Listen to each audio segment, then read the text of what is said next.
Bonjour à tous et à toutes, surtout bonjour à ceux et celles qui écoutent encore les capsules après autant de semaines. Je sais que vous êtes peu nombreux, donc je vous félicite de ne pas avoir lâché jusqu'à la fin de l'année. C'est la dernière capsule. Je vous avais dit que j'allais faire un petit retour sur la SAE, donc je vais faire ça. Puis j'en profite aussi pour vous souhaiter un super bel été. C'est un peu bizarre. D'habitude, quand je finis l'année avec des groupes, je suis toujours très émotive. Puis là, c'est les adieux et tout. Puis là, je parle toute seule à mon écran.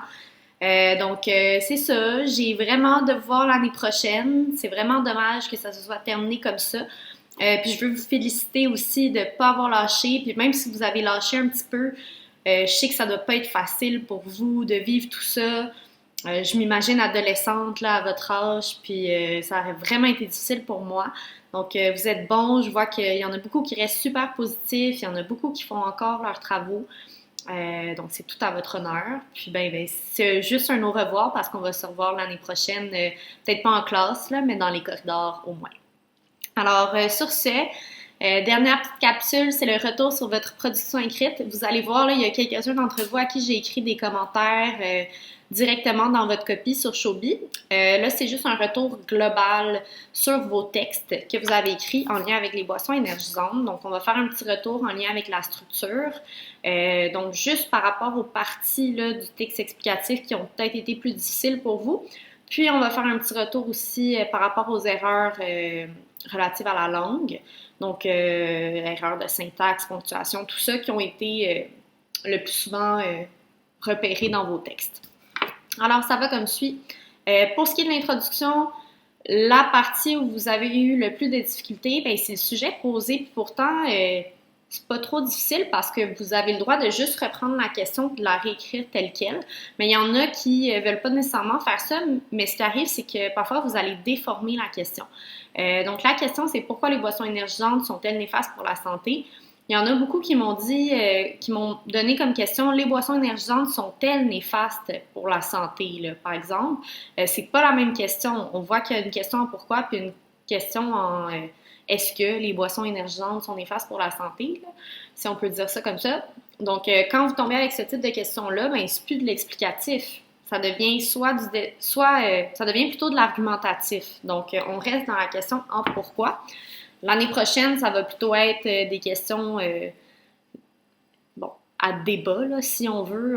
Vous allez, mettons, débattre sur les boissons énergisantes. Là, je dis ça comme ça, il n'y a pas vraiment de débat à avoir, mais est-ce que oui ou non, on devrait bannir les boissons énergisantes, par exemple? Là, on peut poser une question de cette façon-là. Pour ce qui est du sujet divisé, il y en a beaucoup qui m'ont pas nommé l'aspect dont il allait parler dans le sujet divisé. Donc, je vous donne un exemple de sujet divisé que j'ai lu. Ce texte va vous expliquer les différentes raisons pour lesquelles ces boissons sont dangereuses. Mais encore, c'est ce que tu dois m'expliquer dans ton texte. De toute façon, donc c'est pas assez clair pour moi. Dites-moi de quel aspect vous allez me parler. Par exemple, ce texte va vous expliquer pourquoi la caféine est un ingrédient extrêmement dangereux contenu dans les boissons énergisantes. Ça pourrait être votre aspect. Il y en a beaucoup qui m'ont parlé des ingrédients, il y en a beaucoup qui m'ont parlé des effets que ça avait sur la santé. Vous auriez pu me parler d'un seul ingrédient dans tout un paragraphe, puis ça aurait été parfait. Donc, faites attention là, dans votre sujet divisé de bien nommer votre aspect. Le texte explicatif doit avoir une structure qui favorise une bonne compréhension du sujet chez le lecteur, ce qui m'amène à ma prochaine diapositive, le développement. Donc, je vous l'ai dit souvent, il faut qu'il y ait une suite logique dans votre discours. Si vous dites que votre aspect, c'est les ingrédients et leurs effets, mais vous parlez seulement des ingrédients et leurs effets dans votre paragraphe.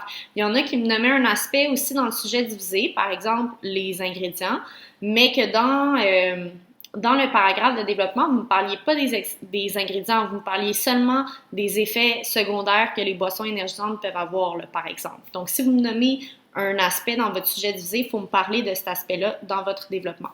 Il y en a aussi beaucoup qui vont traiter de 2 ou 3 aspects dans un même paragraphe. C'est pas ça la consigne, OK? Puis en plus, c'est difficile à comprendre parce que là, vous voulez tout mettre dans un paragraphe. Mais moi, je vous demande d'expliquer en profondeur chacun de vos aspects. Donc, c'est correct si tu ne me parles pas de tout, tant que tu m'expliques comme il faut l'aspect dont tu voulais parler. Je vous donne un exemple de phrase que j'ai retrouvé dans un développement. Puis juste pour vous montrer c'est quoi qui se passe dans ma tête quand moi je lis ça, puis pourquoi, selon moi, il manque de suite logique dans ce passage-là. Donc, la taurine, elle, vous n'allez pas voir là parce que mon visage est là, mais je vais vous la lire. La taurine, elle, est un acide aminé produit de façon naturelle par le corps qui est essentiel pour le système nerveux. Par contre, ces 3 ingrédients sont plus nocifs pour la santé à cause de leur si grande présence dans ces breuvages. Ici, c'est sûr qu'on me parlait des autres ingrédients avant, là, mais dans la première phrase, on parle des aspects positifs de la taurine. Okay? On dit que la taurine, c'est produit de façon naturelle, c'est essentiel pour le système nerveux, mais c'est nocif à cause de la grande présence dans le breuvage. Il manque quelque chose, là. Il manque comme un pont entre le fait que tu me parles de la taurine, tu me décrives ce que c'est, puis le fait que c'est dangereux. Donc, il manque un peu de suite logique. Il aurait fallu une phrase de plus là, pour expliquer peut-être les autres effets, les effets négatifs que la taurine peut avoir, puis ensuite me dire que c'est dangereux parce qu'on la retrouve en grande quantité, là, par exemple. Pour ce qui est de la synthèse, on va reformuler la problématique puis on va rappeler les aspects du texte. Ces mêmes aspects font également partie du sujet divisé de l'introduction, mais il est bien de les formuler autrement. Il y en a beaucoup qui m'ont dit dans leur synthèse, c'était les éléments qui expliquaient pourquoi les boissons énergisantes sont néfastes pour la santé. OK, renomme-moi ces éléments-là. Donc, le texte explicatif, vous allez le voir, c'est assez répétitif, là. Je nomme mon aspect dans mon sujet divisé. Ensuite, je l'ai dans mon intertitre. Ensuite, j'en parle pendant tout mon paragraphe. Puis à la fin, dans ma synthèse, il faut que je le renomme. C'est comme ça. Puis en argumentation, ça va être la même chose. Vous allez devoir me présenter, pas à moi parce que c'est pas moi qui va vous enseigner l'année prochaine, là, mais vous allez devoir présenter à votre enseignante ou votre enseignant vos arguments dans votre sujet divisé. Ensuite, dans votre développement, puis vous allez devoir les rappeler dans votre synthèse. Donc, il faut prendre cette habitude-là, même si ça peut sembler répétitif. L'ouverture maintenant, c'est la partie finale de la conclusion. Elle doit laisser le lecteur sur une réflexion, une projection dans le futur, une information nouvelle, une citation célèbre. Ça a quand même bien été. Il y en a pour qui les ouvertures étaient assez courtes. Là. Essayez de faire peut-être une ouverture un peu plus longue. Là. Les erreurs de français maintenant, vous êtes bon, hein? Vous ne faites pas beaucoup d'erreurs de français. En ce qui concerne la syntaxe, évitez de faire des phrases trop longues. Il y en a beaucoup qui me font des phrases là, interminables. Ça fait en sorte que vous faites beaucoup d'erreurs, non seulement de syntaxe, mais également de ponctuation. Donc, faites des phrases plus courtes, puis soyez certain de la structure de vos petites phrases. Puis quand vous serez plus à l'aise, là, vous ferez des phrases plus longues. Faites attention aux homophones aussi. J'ai vu beaucoup d'erreurs comme ça. Je sais que des fois, à l'ordinateur, on ne se relie pas nécessairement et tout, mais il faut vraiment bien se corriger.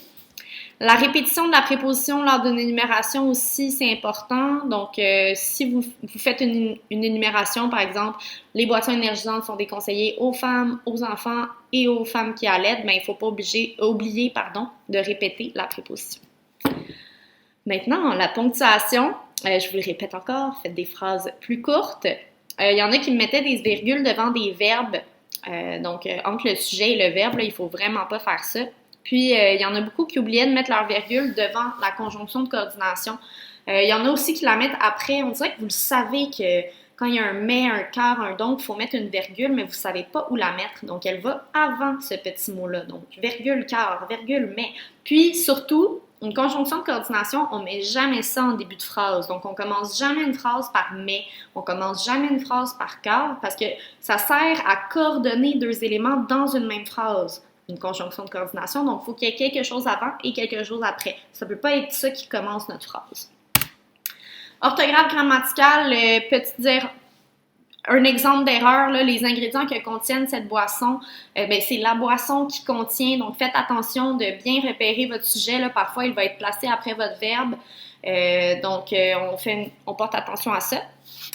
Maintenant, les citations, il y en a beaucoup qui ont eu de la difficulté à les intégrer comme il faut. Je vous donne un exemple de truc que j'ai vu souvent. Marielle Ledoux, nutritionniste, 2 points. La taurine est importante dans le développement du système nerveux. Moi, quand je lis ça, là, c'est Marielle Ledoux, nutritionniste, la taurine est importante dans le développement du système nerveux. Ça marche pas, OK? Il faut mieux l'introduire. Il faut rajouter des phrases incises, là, des verbes de parole. Tout ça, on en a beaucoup parlé en classe. Donc, 2 exemples là, de cette citation-là corrigée. D'ailleurs, Marielle Ledoux, nutritionniste, affirme que Puis là, j'intègre ma citation. Donc là, vous voyez, j'ai rajouté le verbe de parole affirme ou la taurine est importante dans le développement du système nerveux, explique Marielle Ledoux, nutritionniste. Encore une fois, j'ai rajouté un verbe de parole à mon incise, ce qui rend ma phrase là, beaucoup mieux structurée, beaucoup plus facile à comprendre et moins saccadée. En fait, le premier exemple, ça ne fonctionne pas, c'est une erreur de syntaxe. Autre chose, votre verbe de parole, il faut bien le choisir. Donc, il y en a qui m'ont dit... je vous montre l'exemple qui est là, une autre conséquence citée par Sunday Azagba, ben non, c'est pas vrai, c'est dite ou soulignée ou énoncée par Sunday Azagba, c'est vous qui citez, là, c'est pas Sunday Azagba qui s'est auto-cité. Faites attention au type de guillemets que vous utilisez. Oups, mon Dieu, où est-ce que je suis? Voilà. Puis aussi, lorsque vous citez, attention aux erreurs de retranscription. Il y en a beaucoup qui me font des erreurs. Vous avez copié la phrase dans le texte. Pourquoi il y a une faute de français? Ça devrait être parfait, là. Je vous donne la phrase, elle est bien écrite. Donc, faites attention quand vous retranscrivez des phrases. Ensuite, n'oubliez pas d'intégrer vos sources à votre texte, donc directement dans votre texte. Il y en a beaucoup qui ne l'ont pas fait. Alors, soit avec la note de bas de page ou, entre parenthèses, la méthode auteur-date, qui est la plus facile selon moi. Maintenant, le vocabulaire, on fait attention de choisir les bons mots et de varier son vocabulaire. Je vous donne un exemple. Là. Si j'ai la phrase « Les drogues ont comme but de stimuler le système nerveux central », ben les drogues, là, c'est pas des petits bonhommes qui se disent « Ouais, on a un seul but et c'est de stimuler le système nerveux central ». Donc, c'est pas leur objectif, c'est plutôt leur effet, OK? Donc, les drogues ont comme effet de stimuler le système nerveux central. C'est un mot de vocabulaire qui est plus approprié. Faites attention à votre registre aussi. Il y en a beaucoup qui vont me parler des fois un peu dans un vocabulaire plus familier. On reste dans le vocabulaire standard, dans le registre standard, c'est super important. Aussi, on essaie d'éviter les répétitions, donc néfastes, boissons énergisantes, on essaie de trouver des synonymes. Et d'autres commentaires, on évite d'écrire au « je ». C'est un texte explicatif, donc ça doit rester objectif et neutre. Je ne veux jamais voir de « je » dans un texte explicatif.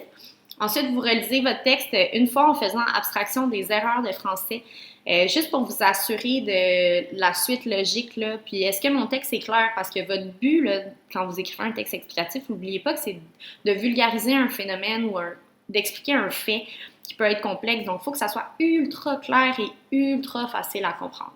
Donc, vous pouvez vous poser ces 4 questions-là. Est-ce que mon texte est clair? Est-ce que je comprends bien ce que moi je lis?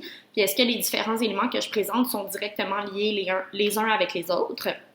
Puis est-ce que finalement je suis neutre et objectif? Alors c'est tout, c'était notre dernier cours de l'année. Donc encore une fois, je vous souhaite un bel été, profitez-en. Puis j'ai déjà hâte de vous voir l'année prochaine. J'espère pouvoir... vous serrer dans mes bras quand on va se revoir, mais je ne penserai pas. Là. D'après moi, on va devoir garder nos distances. Mais voilà, je vous souhaite un bel été, passez du beau temps avec vos amis, puis rattraper un peu là, le temps perdu, qu'on a perdu en étant confinés. Alors, c'est tout. Bon été!